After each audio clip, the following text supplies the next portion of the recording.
ベーシックインカム実現するにはどうしたらいいか会議はいつかしました。楽しみにした。今度やります。すっかり存在を忘れていたベーシックインカムを実現するにはどうしたらいいか会議っていうのを2011年ぐらいからやってたのかな。僕割とその生活保護いっぱい取った方がいいんじゃね派閥なんですけど、生活保護いっぱい取った方がいいんじゃねっていうのを言ってる時に、社会システムをどうやって維持するのか、みんながみんな生活保護だったら維持できないよねって考えるの。これは正しいと思うんですよ、考えとして。で、僕はそれがならないというふうに考える立場の人で、その理由としてなぜ生活保護をやたら実践するかというと、ベーシックインカムを導入するためなんですよ。今、医療費とかが高いので、日本人ってもう50% の家庭に65歳以上の高齢者がいるんですよね。世帯の中には働いてない人が当たり前だよね。年金の影響があるよねという家庭の方が多数派なんですよ。じゃあうちにおじいちゃんがいます。年金もらってます。年金多い方がいいよねってなっちゃうんですよ。で、逆にその労働者だけ世帯の方が少ないんですよね。で、そうすると労働者から搾取した方がいいんじゃねっていう。なので、基本的にはその労働者が働いて税金を納めて、納められた税金というのが年金だったり、医療費で使われてるんですよ。ほとんど医療費なんですけど。で、そうすると、高齢者の有権者というのはちゃんと選挙に行きます。なので、年金は豊かにしましょう。医療費はバンバン使いましょう。これに逆らう手段がなくて、結果としてどんどん増税、社会保険料が上がるという構造になってて、労働者の負担というのが増えてるんですよ。というところで、ただ、じゃあ高齢者の人が働くの無理だよねっていうのがあるので、じゃあ労働者の負担を下げるというにはどうすればいいのだろうというのでいくと、労働者がスキルを貯めやすくなって給料を稼ぎやすくなるような環境を作らなきゃいけないよねっていう話になるんですけど、昔そのラッダイト運動っていうのがイギリスであって、綿織物の機械をみんなでぶっ壊すっていう運動があったんですけど、綿織物の機械をみんなでぶっ壊す運動っていうのが何で起きたかっていうと、綿織物の機械というのがあったら俺たちの仕事が奪われるっていうので、綿織物職人の人たちが機械ぶっ壊したんですよ。ところがどっこい資本家の人たちっていうのは機械を作り直して、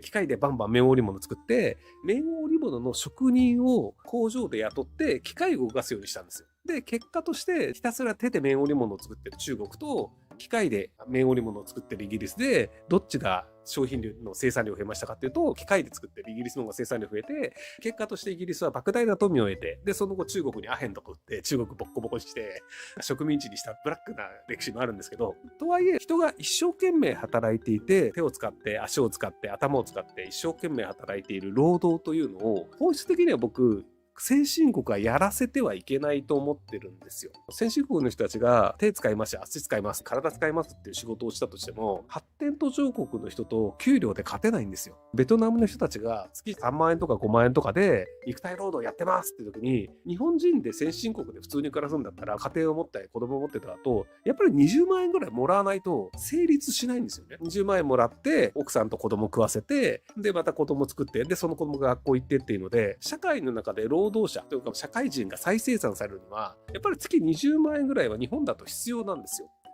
なので、この20万が払えないと結婚するお金ないよねとか、子供育てるお金ないよねっていうので、労働者を作ることができなくなっちゃうんですよね。子供を作ることができなくなっちゃう。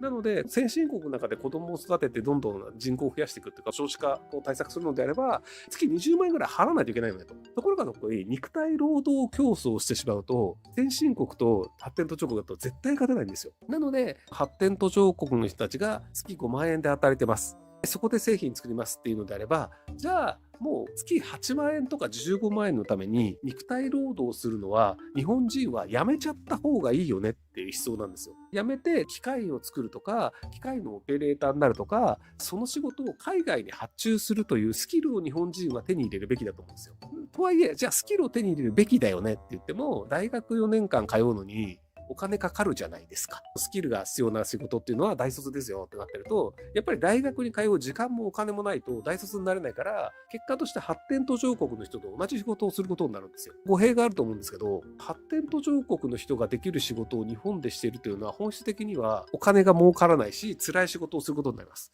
介護士の人とかっていうのが、要は日本語もそんなに喋れなくて、体は元気ですっていう人が日本にこう外国人として来て2、3年研修受けたら働けます。で、この仕事を日本人がやったらダメなんですよ。それはベトナムの人とか東南アジアの人がその程度の給料で暮らせるんですけど、残念ながら日本人はその給料で暮らせないんですよ。だから外国人が雇うわけで。なので、ベーシックインカムという形で全ての日本人に生活費を提供することによって、肉体労働をするんじゃなくて、頭を使ったりとか、会社を作ったりとか、人を使ったりというスキルを学んでくださいねっていう状況にした方が、結果として日本で生まれる富の量は増えるよねっていう話なんですよ。これね、8万円じゃ生きていけないって言われるんですけど、別に8万円だけで生きていけなんて僕一言も言ってないんですよ。8万円で暮らせる人もいるんですけど、8万円では暮らせませんと。で、そういう人は普通に稼いでください。ベーシックインカムが始まったら、みんなベーシックインカムの金額で暮らしましょうみたいな話はしてないんですよ。田舎で実家暮らしですっていう人だったら、別に月8万円でも全く働かないで暮らせるんですよね。別に家賃払う必要ないし、なんか適当に畑いじって。で、その間空いた時間でいろいろ勉強したりするっていうのもできるんですよ。でも、東京で一人暮らしをしています。8万円で暮らせない。当たり前でしょ東京で一人暮らしをしたいんだったら、ちゃんと稼いで、家賃を払って、月20万ぐらい稼いでくださいって話なんですよ。ベーシックインカムの金額が少ない云々問題っていうのは、僕基本的にその生活保護マイナスいくらぐらいでいいんじゃないかなと思ってるんですよ。なんで僕生活保護を推進しているかというと、生活保護を取る人の割合が人口の3割とかになると、もうこれ全員に払った方がいいんじゃねっていう形になると思うので、僕生活保護推進派なんですよ。あとね、年金を信用してないんですよね。年金をいくら一生懸命払ったとしても若い人帰ってこないので、なのでそれだったらもう年金払うよりも生活保護っていう方向にした方がいいんじゃないかなっていう、こんな感じの話をベーシックインカムを実現するにはどうしたらいいか会議っていうのでやってました。はい、家賃は別でこれね、ちょっと多分ね、皆さん同意されづらいと思うんですけど、僕はその実家に住むべきだと思ってるんですよ。若い人が家賃を払って大家にひたすら金払うっていう状況なんですけど、東京だと多分働いてる給料の3分の1ぐらい家賃で払ってると思うんですよね。一人暮らしの人って。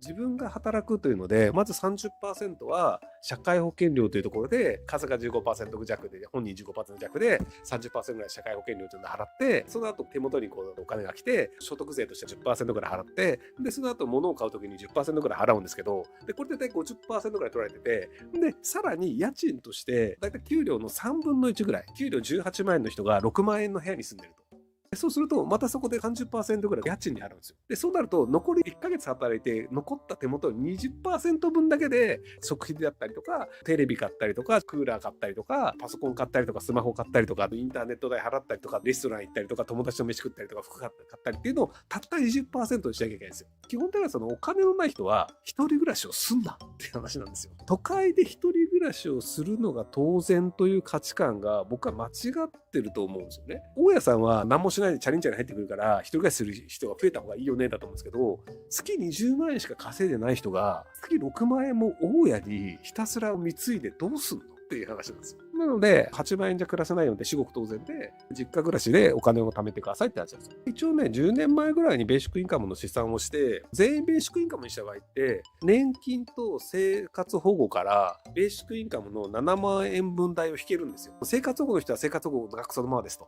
1億2000万人で、大人が7万円で子供は3万5千円という試算をしたんですけど、そうすると大体年間100兆円ぐらい必要だよねって話になるんですけど、ただ、日本人全員に7万円を配るので、生活保護で12万円もらってる人というのは、生活保護とバーターになるので、実はその生活保護に対してもともと12万出してるのを5万円出すだけで済むんですよ。100兆円真水で必要かっていうとそうでもなくて、で、僕はあと年金も年金税というのに変えてしまい派なんですけど、例えば年金が7万円しかもらえませんっていう人は、ベーシックインカムで7万円になるので、年金の支出がゼロになるんですよ。年金をもらってる世帯かける7万円分というのは、実はもうすでに払ってますよねっていう形で、真水で必要ないと。で、生活保護の人も必要ないっていう形で、僕のあの時の試算だと、確かね、3割ぐらいの人はね、年金だったり、生活保護とかだったりするので、なので30兆円ぐらい実はベーシックインカムって払う必要なくて、なので残り70兆円をどうしたらいいんだろうっていうところで、タバコ税上げたりとか、消費税上げたりとかっていう感じでやればいいんじゃないかなみたいな感じの。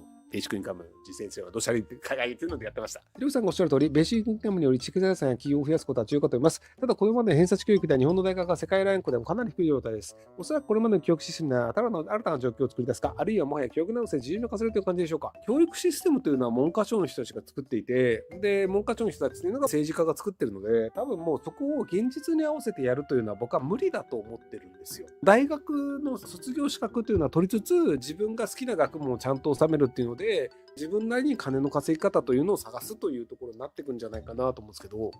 基本的にその高学歴な人ってもともと優秀なやつ多いんですよ。もともと優秀なやつだから勉強したらそれなりにできて結果としていい大学に行ったよねっていうのが多くて、なので大学の勉強の結果この人は優秀になったよねっていう人って結構割合としてはもう日本はそんなに高くないんじゃないかなと思うんですよね。で優秀とは何かって話なんですけど、日本の学校教育って答えのあるものの答えを暗記する能力を基本的には要求されるんですよ。例えば数学って頭使うじゃんって思いがちなんですけど、日本のセンター試験レベルって公式をちゃんと暗記してないと解けない。その場で全部計算してやるやつっていうのはごくたまにいらしいんだけど、基本的にね、日本のセンター試験の数学って暗記科目なんですよ。二次方程式を解くんだったらこの公式を覚えて当てはめなきゃいけないよねっていう公式を暗記してないとできないみたいな暗記科目になっちゃってるんですよね。理科とか物理とかも本来だったら仕組みとか構造を理解するものなんだけど暗記科目になっちゃうんですよ。で経済とかも経済ってこういうものだよねとか円が安くなったらこうなるよねなんだけど、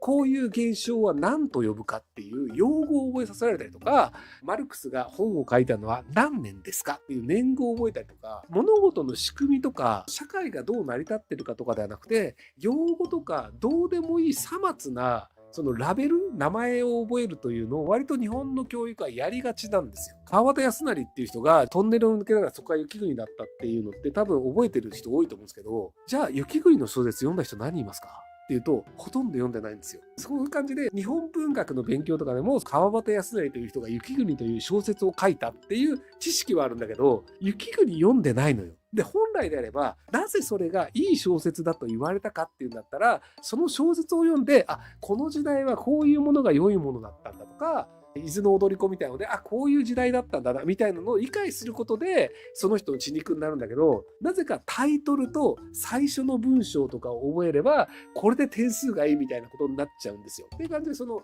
本来必要である知識というのでなく、ペーパーテストにしやすいものをとりあえず出して、でそのペーパーテストを解いた人がいい成績ですよっていう風にしちゃうっていうのがあるので、今の教育のおかげで賢くなってる人って果たしてどれぐらいいるのかなっていう気はするんですよね。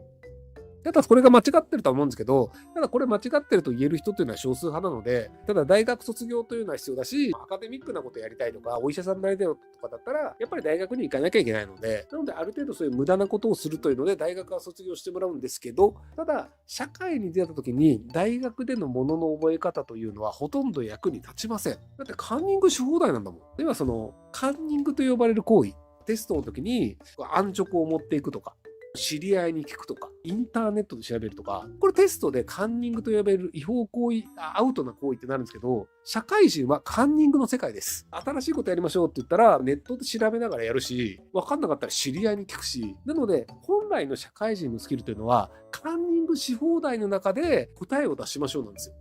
なので、カンニングスキルの高いやつの方が、社会では能力が高いんですよ。たまたま東大の方々と最近お話をしたんですけど、東大の人たちっていうのは一生懸命自分の能力で問題を解こうとするんですよ。こういう社会にこういう問題があるよねとか、例えばじゃあ英語喋らなきゃいけない。よし、英語覚えよう。法律が分かってないといけない。よし、法律覚えよう。で、慶応の人は英語喋らなきゃいけない。よし、外国人を雇う。法律を調べなきゃいけない。よし、弁護士を雇う。っていうので、金で何でも解決するんですよ。知り合いとかコネとかね。一生懸命自分でやるんじゃなくて、知り合いでできる人いるから呼んでくるよ。っていうのが慶応のやり方で、社会でどっちが成功するかっていうと、慶応の方が成功するんですよね。っていう話があって、日本の教育というのが本当に正しいことをやってるかというとそうではなくて、社会の中でカンニング障害で知り合い多くて金持ってるやつが強いよねっていうのが現実だよねっていう話だと思うんですけど。ご視聴ありがとうございます。今回の動画はこちらからの切り抜きになります。ひろゆき LINE スタンプ好評発売中です。概要欄に購入リンクがあるので、そちらから購入できます。よろしくお願いします。